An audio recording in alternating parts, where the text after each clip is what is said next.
And this is me kind of putting my stamp on what I can do in my position to really galvanise and increase the interest. And just days before Princess Anne's most significant public event of the year, a silent coup unfolded behind palace doors. Prince William quietly, systematically purged a select group of guests from the visitor list, guests personally invited by Queen Camilla. No warnings, no explanations, and from the palace, absolute silence. This was not a clerical error. It was a surgical strike that left Camilla's inner circle completely blindsided. What did these guests represent? Why did the heir to the throne move against the Queen at this exact moment? This documentary exposes the brutal, hidden warfare currently defining the real balance of power inside Buckingham Palace. The event that made everything visible. There are moments inside the royal family that the public never fully sees, not because they are hidden deliberately, though sometimes they are, but because the institution moves in ways that require context to understand. A name removed from a guest list looks like an administrative detail to an outsider. Inside the palace, it can represent a political decision of considerable significance.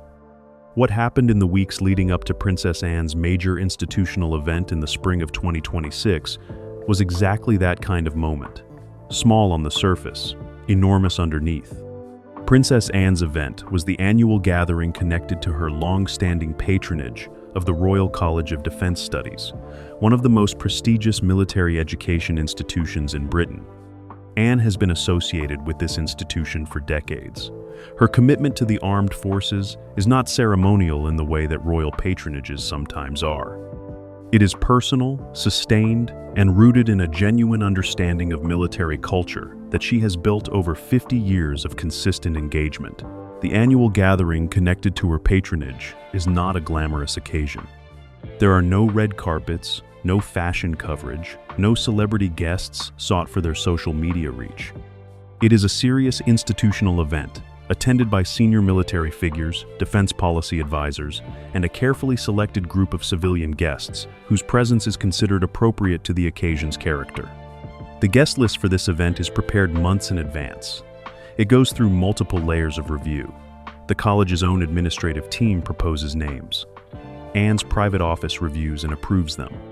And in recent years, as William's authority over institutional matters has grown, a final review has been incorporated into the process at the level of the Prince of Wales's office. That final review is where everything became complicated in 2026. The complication began when Camilla's office submitted a supplementary list of guests for inclusion at the event. This was not standard procedure. The gathering connected to Anne's patronage had never previously received supplementary guest submissions from the Queen Consort's office. The event existed within Anne's institutional territory, managed by her office, shaped by her values, and attended by people whose presence reflected her specific understanding of what the occasion was for. A supplementary list from Camilla represented something the event had simply never encountered before. Sources familiar with the internal process described the submission as arriving in late February 2026, approximately 6 weeks before the event was scheduled to take place. The list contained 7 names. All 7 were individuals with personal connections to Camilla's social circle. None of them had any established connection to the Royal College of Defence Studies. None of them had military backgrounds. None of them had defense policy credentials of any kind. What they shared, according to sources, was proximity to Camilla herself, and in several cases to the broader network of interests that Camilla's family had been quietly cultivating inside royal-adjacent social circles for the preceding 2 years. Anne's private office received the submission and sat with it for several days without responding. This itself was a signal to those who understand how these offices communicate with each other. A prompt acknowledgement would have indicated acceptance, or at least willingness to discuss. Silence indicated something else entirely. It indicated that the submission had created a problem that required careful handling. The problem reached William's office through a channel that sources describe as direct and unambiguous. Anne did not make a formal complaint. She did not write a memo or request a meeting. She communicated her position through the kind of brief, clear, personal message between two people who trust each other completely and have no need for diplomatic softening. The substance of her communication, as sources describe it, was simple. These names do not belong at this event. They have no connection to what this event is for, and their inclusion would change the character of something she had spent decades building with care. William's response was equally simple. He agreed with her completely, and then he acted. What followed over the next 2 weeks was the quiet, methodical removal of all 7 names from any version of the guest list that would be used to issue formal invitations. No explanation was sent to Camilla's office. No meeting was convened to discuss the decision. No diplomatic language was deployed to soften the outcome. The names were removed. The invitations were not issued. And the event proceeded on its original terms, shaped entirely by the values and institutional relationships that Anne had always intended it to reflect. Camilla's office discovered what had happened when the formal invitation process concluded, and none of the 7 names appeared on the confirmed guest list. The realization, according to sources, did not arrive gradually. It arrived all at once, with the specific clarity of a door that has been closed and locked from the other side. The question that immediately consumed those inside the palace who became aware of the situation was not simply what had happened, it was what it meant, because the removal of 7 names from a guest list is not, by itself, a crisis. But the circumstances surrounding this particular removal, who submitted the names, whose event they were removed from, who made the decision to remove them, and the complete absence of any consultation or explanation, told a story that went considerably beyond the administrative detail on its surface. Stay with us, because understanding that story requires understanding exactly who those 7 guests were and what their presence at Anne's event would have represented. Who the guests were and why they were there. The 7 names on Camilla's supplementary list were not random. That is the first thing to understand about this situation, and in many ways, the most important. When you look at who these individuals were, what connected them to each other, and what their presence at a serious military institutional event would have meant in practical terms, the picture that emerges is not one of a queen consort trying to share a pleasant occasion with people she likes. It is something considerably more deliberate than that. The identities of all 7 guests have not been publicly confirmed. The palace has maintained its silence on the specific names, and sources have been careful about how much identifying detail they share. But what sources have confirmed is enough to understand the pattern. Of the 7 individuals submitted, 3 were directly connected to commercial ventures that Tom Parker Bowles had been involved with or was actively pursuing in early 2026. 2 were prominent figures in the heritage and hospitality investment world, precisely the sector that sources had previously identified as central to the commercial ambitions. Camilla's family had been mapping across royal-adjacent properties. The remaining 2 were long-standing personal friends of Camilla, whose social profiles placed them firmly within the circle of influence she had been cultivating since becoming queen consort. Take a moment to sit with that picture, because what it describes is not a casual social gesture. It describes a calculated attempt to introduce a specific set of interests and relationships into an institutional setting that had nothing to do with those interests and everything to do with something else entirely. The Royal College of Defense Studies gathering that Anne hosts annually is, as established, a serious occasion. It carries the weight of 50 years of Anne's personal commitment to the armed forces. The people who attend it do so because of what they represent professionally and institutionally, not because of who they know socially or what commercial opportunities they are pursuing. Introducing 7 individuals, whose primary qualification for attendance was their proximity to the queen consort and her son's business interests, would have done something specific to that occasion. It would have shifted its character. It would have introduced a social and commercial layer into a setting that had been deliberately kept free of exactly that kind of influence. Those who know Anne well describe her reaction to the supplementary list in terms that make her position unmistakably clear. Anne has spent her entire royal life building a reputation for substance over ceremony. She is the hardest working member of the royal family by almost any measure, completing more official engagements annually than any of her siblings or their children.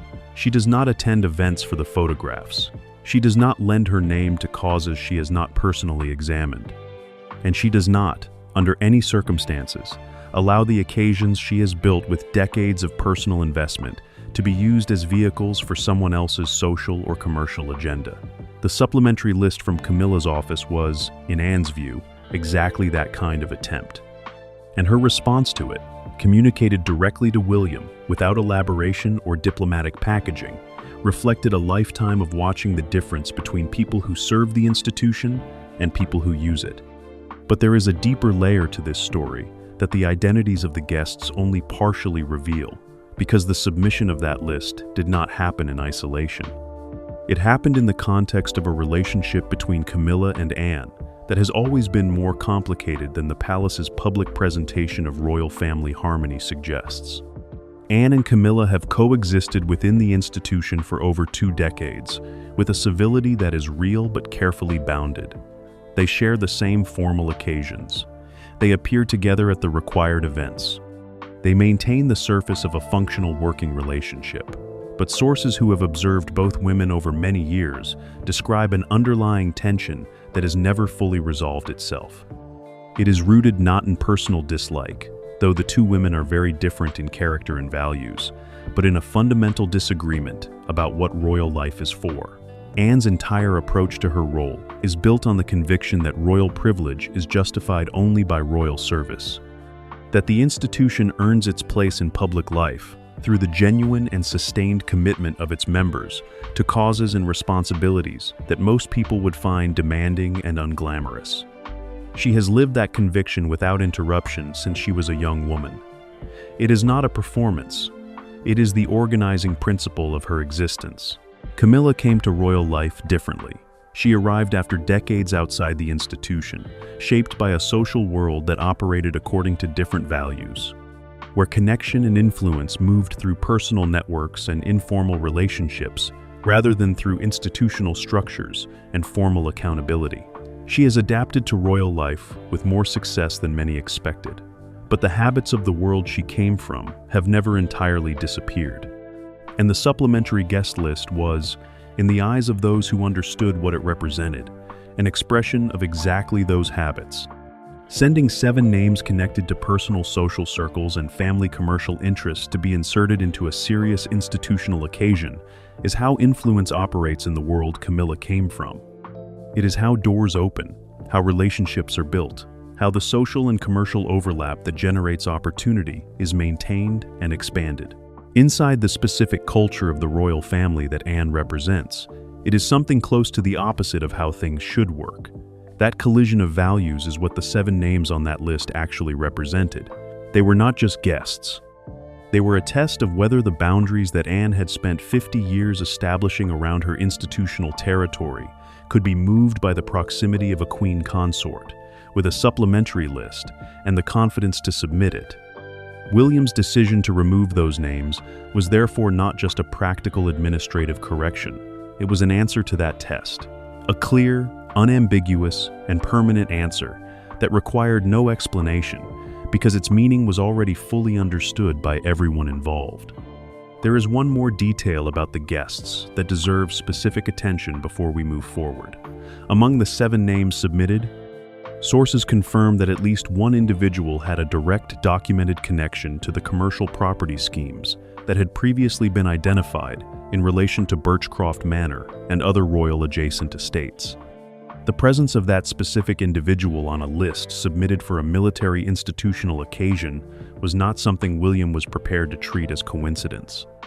It confirmed, in the view of his advisors, that the supplementary list was not a casual social gesture that had been poorly thought through. It was a deliberate move. And deliberate moves require deliberate responses. What William did next, how he moved, why he chose to act in the specific way he did, and what the coordination between him and Anne reveals about the emerging shape of royal power in 2026 is where this story goes next. William's calculation and how he moved. There is a specific quality to the way William makes decisions that distinguishes him from almost every other senior royal of his generation. He does not react, he calculates. He absorbs information, he considers the full range of implications, And then he moves in a way that is designed not just to resolve the immediate situation, but to establish something more permanent and more structural than a single outcome. The removal of Camilla's guests from Anne's event was a perfect expression of that quality. And understanding how he moved requires understanding what he was actually trying to achieve, beyond the immediate correction. The calculation began the moment Anne's communication reached his office. William did not treat it as a guest list dispute. He treated it as an institutional boundary question. And institutional boundary questions, in his view, require institutional answers. Not conversations, not negotiations, not the kind of diplomatic softening that leaves the underlying issue unresolved while creating the temporary appearance of harmony. They require clear decisions that establish, beyond any future ambiguity, where the lines are and who draws them. His first step was to review the supplementary list himself, rather than delegating the assessment to a member of his office. Sources describe him spending considerable time examining each of the 7 names individually. He looked at their professional backgrounds, their commercial connections, their relationship to Camilla's network, and in the case of the individual with documented links to the property schemes, the specific nature and timeline of those connections. This was not a cursory review. It was the kind of forensic examination that William applies to anything he considers a potential threat to the institutional integrity he has been methodically building since taking over the Duchy of Cornwall. What that review confirmed was what he had already suspected from Anne's initial communication. The list was not an innocent social gesture that had crossed an institutional line through carelessness. It was a deliberate submission designed to introduce a specific set of relationships and interests into an occasion that had no legitimate connection to them. And the individual with property scheme connections confirmed that the pattern he had been tracking across multiple situations was continuing to express itself in new forms. The decision to remove all 7 names was made within 48 hours of Anne's communication reaching his office. There was no internal debate, no period of reflection, no consideration of a partial response that might preserve some of the names while declining others. All 7 were removed together and completely. The reasoning behind that totality was deliberate. A partial removal would have implied that some of the names were acceptable, while others were not. It would have opened the door to discussions about which names might be reconsidered and under what circumstances. William had no interest in that conversation. The answer was not, some of these names do not belong here. The answer was, none of them belong here. The mechanism through which the removal was executed is worth examining carefully, because it reflects the same precision that characterizes everything William does in these situations. He did not contact Camilla's office directly. He did not issue a formal objection through any channel that would create a documented exchange, requiring a response. Instead, the names were simply removed from the working guest list that resided within the joint administrative process shared between Anne's office and the college's events team. No letter was sent. No meeting was requested.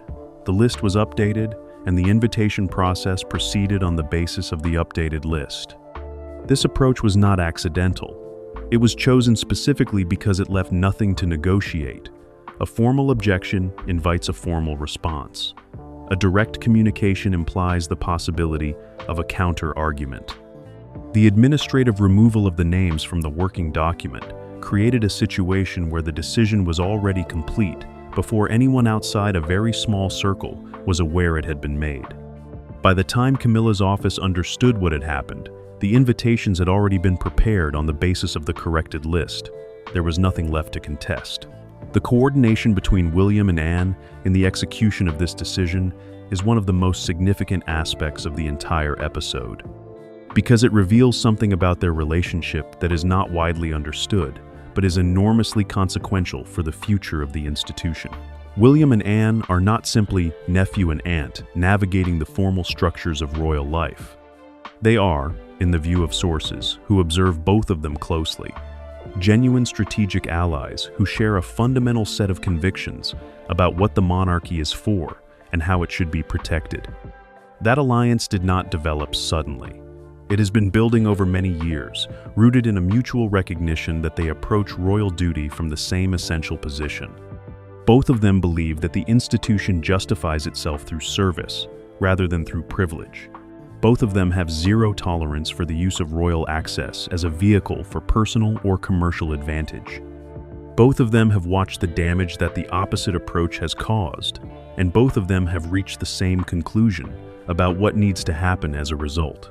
Anne's willingness to bring the supplementary list situation directly to William, rather than handling it within her own office, reflects the depth of that alliance. She could have simply declined to act on the list and communicated that decision back to Camilla's office herself. She has the standing and the authority to do exactly that. The fact that she chose instead to bring it to William transformed the episode from a disagreement between two women about a guest list into a coordinated institutional response from the emerging center of royal power. That transformation was almost certainly intentional on Anne's part. She understood that William's involvement would give the decision a weight that her own response, however firm, could not carry alone. William understood this too. His willingness to step directly into what was technically Anne's institutional territory, to make a decision about an event connected to her patronage rather than his own, reflects his growing confidence in the authority he now holds. A year ago, he might have supported Anne's position through private communication while leaving the formal decision to her office. In 2026, he is operating with a directness that makes clear he considers the protection of institutional integrity across the entire family's activities to be within his purview. Not because he has been formally granted that authority in every specific case, but because the direction of travel within the palace has made it understood that this is how things now work. The timing of the removal relative to the event itself added a further dimension to its significance. 6 weeks separated the submission of the supplementary list from the event's scheduled date. William acted within the first 2 of those 6 weeks. That speed was deliberate. Acting early meant that, by the time Camilla's office realized what had happened, enough time had passed in the invitation process that reversing the decision would have required an active intervention rather than a simple correction. The window for any meaningful pushback had been closed before it was fully understood to exist. There is one final element of William's calculation that deserves attention. The complete absence of any explanation sent to Camilla's office was not simply a reflection of his preferred communication style in these situations. It was a message in itself. Explanations invite debate. They suggest that the decision-maker feels some obligation to justify their reasoning to the person affected. William sent no explanation because he does not consider himself obligated to justify this decision to Camilla. The institutional territory was Anne's. The integrity of the process was his responsibility. The names did not belong there. Those facts required no further elaboration. What Camilla made of that silence, how her inner circle responded, and what the episode exposed about the fractures that have been quietly deepening inside the palace for months, is where this story moves next. And the response from Camilla's side reveals as much about the current state of the institution as William's decision itself. Camilla's response and the fault lines it exposed. Silence from the other side of a decision can mean many things. It can mean acceptance. It can mean strategic withdrawal. It can mean the kind of controlled fury that has nowhere immediate to go, and so goes nowhere at all, at least not visibly. When Camilla's office understood what had happened with the supplementary guest list, the silence that followed was not acceptance. Sources describe an atmosphere inside Camilla's immediate circle that was tense, frustrated, and in certain moments genuinely angry. Camilla herself moved through the initial shock of discovery into something colder and more strategic relatively quickly. She understood within hours that there was no available response that would improve her position. Any formal objection would be documented and potentially leaked. Any direct confrontation with William would risk a response she was not equipped to win. Any attempt to raise the matter with Charles would put him in the impossible position of choosing between his wife and his son in a situation where his son was unambiguously correct. So she said nothing publicly and made no formal objection through any official channel. But silence at the official level does not mean silence everywhere. Sources describe a series of private conversations within Camilla's inner circle that were considerably less restrained than her public posture suggested. The frustration expressed in those conversations centered not just on the immediate outcome, but on the broader pattern it represented: the Birchcroft situation, Annabel Elliott's removal from the duchy payroll, the steady contraction of the informal access and influence that Camilla's world had come to expect. Each episode had been absorbed individually. Together, they were beginning to feel like something coordinated. Tom Parker Bowles' response was considerably less controlled than his mother's. He had been directly invested in at least 3 of the 7 names submitted. Their removal was not just an institutional rebuke to Camilla. It was a direct obstruction of his own agenda. Sources describe him as having expressed his frustration through private channels, with a directness that those who received it found deeply uncomfortable. The fault lines this episode exposed run through a broader question: what is the royal family in 2026, and who gets to define it? Camilla's world represents one answer. It is shaped by values where personal relationships carry institutional weight, where access flows through connection rather than credential, and where the line between public duty and private interest is understood to be flexible. William's world represents a different answer entirely. Fixed lines, documented processes, and a clear separation between the personal interests of those connected to the crown and the institutional resources of the crown itself. Those two answers cannot be reconciled. They represent fundamentally different understandings of what the institution exists to do. Charles's navigation of the fallout reflects the impossible position he now occupies with increasing frequency. Sources describe him as having been made aware of the situation by both sides within days of its resolution. His response was to decline to intervene. He expressed privately that William had acted correctly. He expressed separately, and with genuine sadness, his awareness of how difficult the cumulative weight of these episodes was becoming for Camilla. He loves his wife. He supports his son.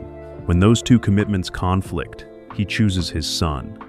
Not because he loves Camilla less, but because he understands that the monarchy's survival depends on what William is building. Camilla understands this too. She has reached that understanding gradually, through the accumulation of exactly the kinds of episodes this documentary has been examining. She knows where Charles stands when the lines are drawn. She knows the informal influence she expected her position to carry is being systematically removed. And she knows that Catherine is already operating as a genuine partner in everything William is building. What she cannot do is change the direction of travel. That direction is set, and the guest list episode made it visible in a way that left no room for comfortable interpretation. The fault lines are real, they are deep, and they are not going to close. What this moment means for the monarchy going forward.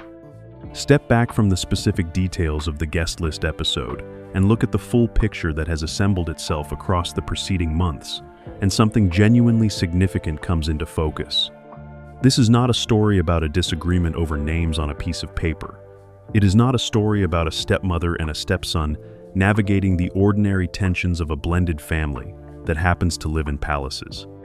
It is a story about an institution in the middle of a fundamental transformation, and the guest list episode is one of the clearest windows yet into what that transformation actually looks like from the inside.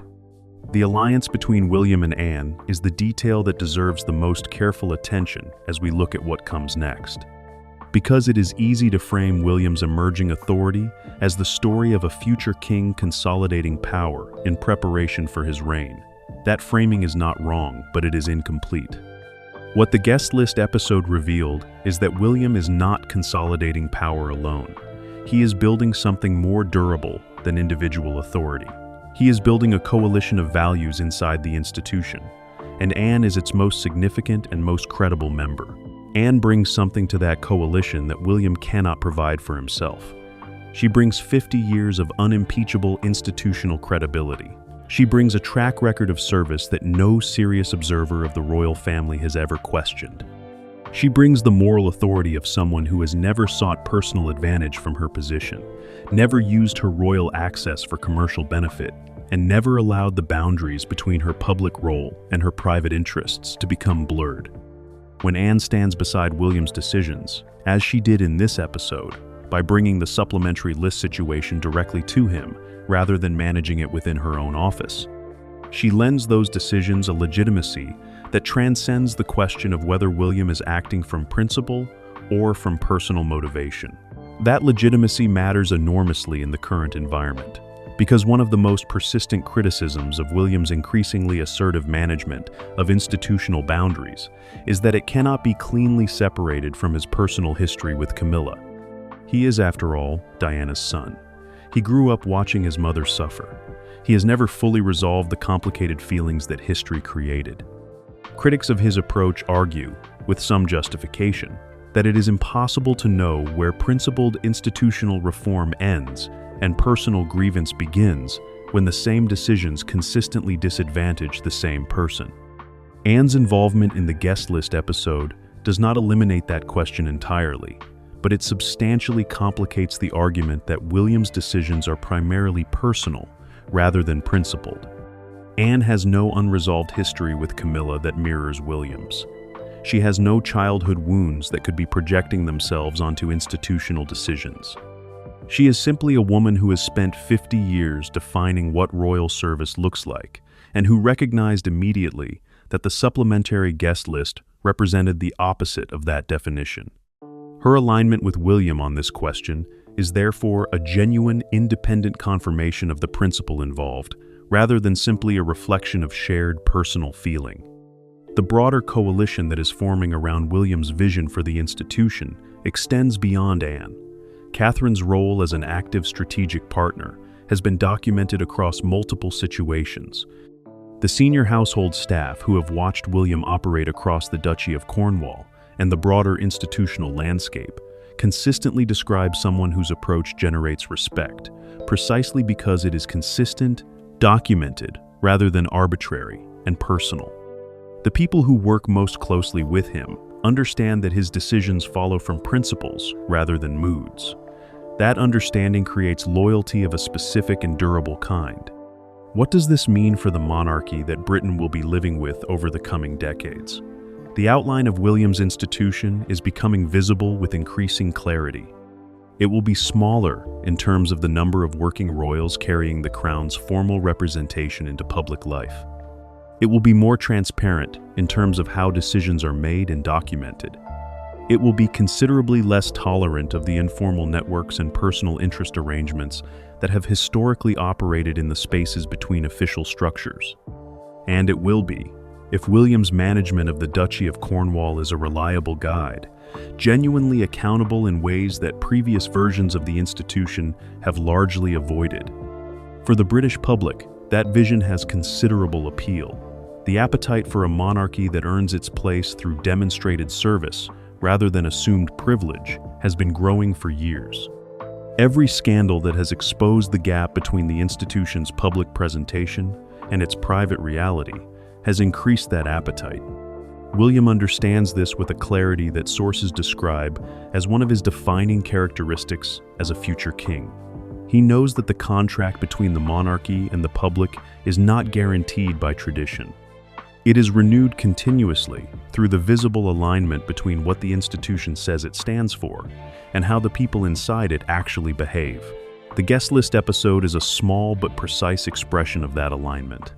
An event built on 50 years of genuine service was protected from the intrusion of interests that had no legitimate connection to it. The protection was swift, complete, and required no public explanation because it needed none. The people inside the institution understood what it meant, and slowly, through the accumulation of exactly these kinds of moments, the public is beginning to understand too. There is a human cost to all of this that deserves acknowledgement before this documentary closes. Camilla is not simply an obstacle in a story about institutional reform. She is a woman in her late 70s who came to one of the most scrutinized positions in the world after a life that was itself extraordinarily complicated and often painful. She has done more to adapt to the demands of royal life than many people credit her for. The commercial ambitions of her son and the social habits of her circle have created problems that she may not have fully anticipated when she encouraged them. But the cumulative weight of her current situation, watching influence contract, watching access close, watching a future arrive that has no room for the informal world she has known, carries a human weight that institutional analysis alone cannot capture. William sees that weight. Sources are consistent on this point. He is not indifferent to the personal cost of the decisions he makes. But he has reached a conclusion that those who know him describe as settled and permanent. The institution must come first. The boundaries must hold. The contract with the public must be honored. And no personal cost, including the cost to someone his father loves, can be allowed to compromise those commitments. That is the kind of king William is becoming. Not a comfortable one, not an easy one, not one who smooths over difficult realities with carefully managed warmth and diplomatic language. A precise one, a principled one who moves quietly, acts decisively, and lets the results speak without elaboration. The guest list was updated. The invitations went out. Anne's event proceeded exactly as it was always meant to, and somewhere in that quiet correction, the future of the British monarchy announced itself. William did not make a speech. He did not call a press conference. He simply removed names from a list and let the silence speak for itself. That is the kind of king he is becoming. Subscribe, hit like, and stay with us, because the next chapter of this story is already unfolding.